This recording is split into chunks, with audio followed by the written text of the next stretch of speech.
ইয়া জাল জালালি ওয়াল ইকরাম 111 বার পরে পানিতে ফু দিয়ে ওই পানিটা বাসার চারপাশে ছিটিয়ে দিলে কি হয়?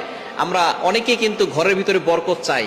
এই বরকত যদি আপনি পেতে চান, অভাব দূর করতে চান, খুবই গুরুত্বপূর্ণ একটি আল্লাহ তাআলার গুণবাচক নাম হচ্ছে ইয়া জাল জালালি ওয়াল ইকরাম। আল্লাহ পাক রব্বুল আলামিনের এই গুণবাচক নাম করে দোয়া করলে আল্লাহ তাআলা সেই দোয়াটা কবুল করেন। এটা আল্লাহ তাআলা নিজে বলে দিয়েছেন। কোরআন খুলেন 9 নম্বর পারা 13 নম্বর পৃষ্ঠার 4 নম্বর লাইন, সূরা আরাফের 180 নম্বর আয়াতে আল্লাহ বলছেন ওয়ালিল্লাহিল আসমাউল হুসনা ফাদউহু বিহা। আল্লাহ পাক রব্বুল আলামিন জানিয়ে দিয়েছেন আল্লাহ তাআলার এই গুণবাচক নাম করে যদি কোনো ব্যক্তি দোয়া করে আল্লাহ তাআলা সেই দোয়াটা কবুল করে নেন, অ্যাকসেপ্ট করে নেন। সুতরাং ইয়া জাল জালালি ওয়াল ইকরাম আল্লাহ তাআলার গুণবাচক নাম, এই নাম পড়ে আপনি 111 বার পরে যদি পানিতে ফু দেন, ওই পানিটা একটা বরকতময় পানি হয়। ওই পানিটা খেলে আল্লাহ পাক রব্বুল আলামিন আপনাকে সুস্থতার নিয়ামত দান করবেন। আপনি কল্পনাও করতে পারবেন না। অনেক অসুস্থ ব্যক্তি আছে, কোনো ওষুধ